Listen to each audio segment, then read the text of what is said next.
नमस्कार, मैं हूं आपके साथ शिखा चौहान। महाराष्ट्र में चुनावी नतीजों से पहले घमासान, अजीत पवार को बताया मुख्यमंत्री तो मच गया बवाल। आपको बता दें कि महाराष्ट्र में 20 नवंबर को वोटिंग हुई थी और आज यानी कि 23 नवंबर को नतीजे जो है सामने आ रहे हैं। जी हां, और इसी के चलते सबसे बड़ा सवाल ये उठ रहा है कि क्या वाकई में पूरा होने जा रहा है अजीत पवार का मुख्यमंत्री बनने का सपना। ऐसा हम इसलिए कह रहे हैं क्योंकि पुणे में लगाए गए बैनर से जो है महाराष्ट्र में चर्चाओं का जो बाजार है वो गर्म हो गया। महाराष्ट्र में चर्चाएं छिड़ गई हैं कि महाराष्ट्र विधानसभा चुनाव के नतीजे अभी जो है पूरी तरीके से सामने भी नहीं आ पाए हैं कि उससे पहले ही सीएम के तौर पर नेताओं के पोस्टर लगने शुरू हो गए हैं। और ये जो पोस्टर है इसमें जो है एनसीपी प्रमुख और उप मुख्यमंत्री अजीत पवार को मुख्यमंत्री के रूप में दिखाया गया था।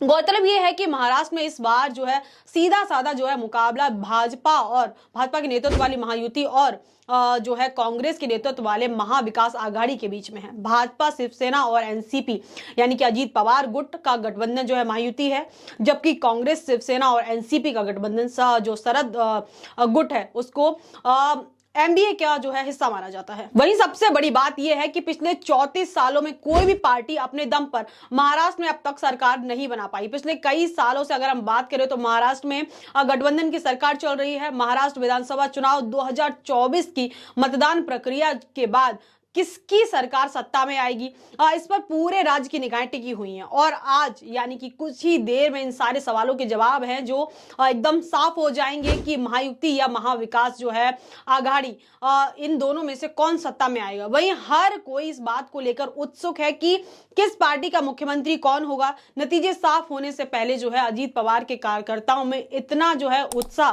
मुख्यमंत्री पद के लिए लॉबिंग तक शुरू कर दी है। पार्वती विधानसभा क्षेत्र से संतोष नागरे नाम से जो है कार्यकर्ताओं ने बैनर लगाए हैं, जिससे भारी मतों से जीत पर मुख्यमंत्री अजीत पवार को बधाई तक दी गई थी।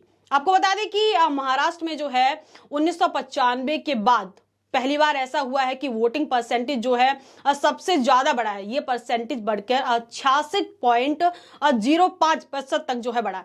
इस बार वही अगर हम बात करें कि ग्रामीण क्षेत्रों की, तो ग्रामीण क्षेत्रों में 15 जो प्रतिशत है वोटिंग परसेंटेज बढ़ा है। आपको बता दें कि वोटिंग परसेंटेज ज्यादातर तब बढ़ता है जब लोग या जनता आक्रोश में हो और महाराष्ट्र की जनता जो है, ग्रामीण लोग हैं, उनमें जो है जो सरकार है उसको लेकर काफी नाराजगी देखने को मिली है। दरअसल बात यह है कि सोयाबीन और कपास की खेती में लोगों का कहना है, किसानों को कहना है कि उन्हें सही दाम नहीं मिल पा रहे। कुल लागत 8,000 की लगती है और वो उन्हें सिर्फ जो है बदले में 4-5 हजार तक ही मिल पाते हैं।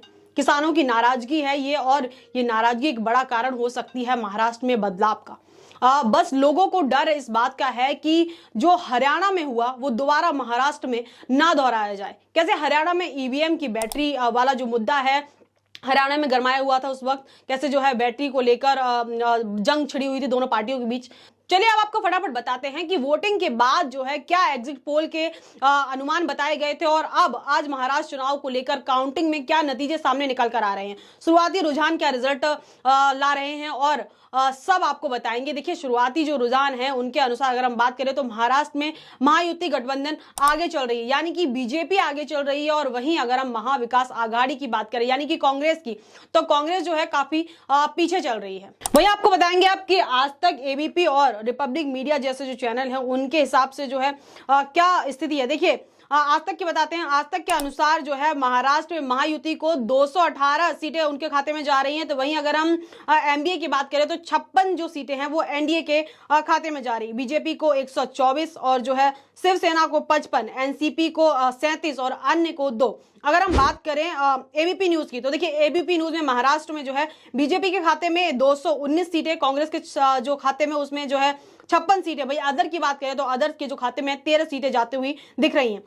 वहीं अगर हम अब बात करें रिपब्लिक मीडिया नेटवर्क की, तो रिपब्लिक भारत के अनुसार महायुति को जो है महाराष्ट्र में बीजेपी 126 और शिवसेना 54 सीटें। वहीं एनसीपी की बात करें तो एनसीपी 38 सीटें। महाआघाड़ी की बात करें तो कांग्रेस 19 सीटें, शिवसेना यूबीटी 19 सीटें, एनसीपी एसपी 13 सीटें। ये तो था देखिए जो मेन स्ट्रीम मीडिया में जो है। अब आपको बताते हैं कि चुनाव परिणामों से पहले जो एग्जिट पोल आया था उसके मुताबिक महायुति गठबंधन के सत्ता में वापसी की जो है संभावनाएं थी। तो जैसा कि शुरुआती रुझान बता रहे हैं उसमें साफ देखा जा रहा है कि कैसे जो है महायुति जो है बीजेपी जो है महाराष्ट्र में आगे चल रही है। वहीं अगर हम बात करें पी पाक के एग्जिट पोल की तो महायुति को 157 में से 137 सीटें, और अगर हम बात करें महाविकास आघाड़ी की तो महाविकास आघाड़ी को 147 में से 126 सीटें मिलने की संभावना जताई जा रही थी। वहीं अन्य दलों की बात करें तो अन्य दलों को 2 से 8 सीटें मिलने का अनुमान लगाया गया था। यहां पर जो है मामला उससे भी ज्यादा होता दिख रहा है। कहीं ना कहीं बीजेपी का पलड़ा महाराष्ट्र में भारी और कांग्रेस जो है कहीं ना कहीं कांग्रेस का पलड़ा जो है काफी हल्का दिख रहा है। वहीं अगर हम झारखंड की बात करें तो झारखंड में बीजेपी जो है काफी लो दिख रही है और कांग्रेस की जो है बढ़ोतरी दिख रही है। तो इस जो ये महाराष्ट्र चुनाव है इसको लेकर कैसे सोशल मीडिया पे ट्विटर पे लोग अपनी अपनी प्रतिक्रियाएं दे रहे हैं वो सब आपको दिखाते हैं। देखिए यहाँ पे ट्वीट्स के जरिए जो यूजर्स हैं वो क्या लिख रहे हैं, क्या कुछ कह रहे हैं, आपको सब बताते हैं। देखिए यहाँ पे जो एक्स पे एक यूजर हैं जैकी यादव क्या लिख रहे हैं। आपको याद होगा कि हाल ही में एलन मस्क ने ईवीएम को लेकर कहा था कि हमें ईवीएम्स को खत्म कर देना चाहिए क्योंकि इससे इंसानों द्वारा या एआई द्वारा हैक किए जाने का जो है रिस्क है। हालांकि यह रिस्क छोटा है मगर फिर भी बहुत ज्यादा है। इस बार अमेरिका में भी चुनाव ईवीएम से ना होकर बैलेट पेपर से कराए गए थे। अब वक्त आ गया है कि हमारे देश में भी ईवीएम को बाय बाय कर देना चाहिए और बैलेट पेपर से जो है चुनाव होने चाहिए। वहीं देखिए उदित राज कांग्रेस के नेता है क्या लिख रहे हैं, जब तक ईवीएम है चुनाव निष्पक्ष नहीं हो सकता। और आपको बता देखिए संजय राउत क्या लिख रहे हैं। संजय राउत कह रहे हैं कि महाराष्ट्र चुनाव में मोदी जी ने गड़बड़ी की है, यह नतीजे हमें और जनता को स्वीकार नहीं है, चुनाव में बेईमानी हुई है। तो देखिए ये तो महाराष्ट्र के जो चुनाव है जो काउंटिंग स्टार्ट हो रही है और काउंटिंग जो है लगातार चल रही है, क्या कुछ जो है खबर निकल कर आ रही है, कौन आगे चल रहा है कौन पीछे चल रहा है, वो सारी खबरें जो है जल्द से जल्द हम आपको बताने की कोशिश कर रहे हैं। तो ये तो वो सारी चीजें थी जो लोगों की प्रतिक्रियाएं थी जो हमने आपको बताई। तो इस मुद्दे में बस इतना ही। ऐसी तमाम खबरों के लिए जुड़े रहिए हमारे साथ। बहुत बहुत धन्यवाद।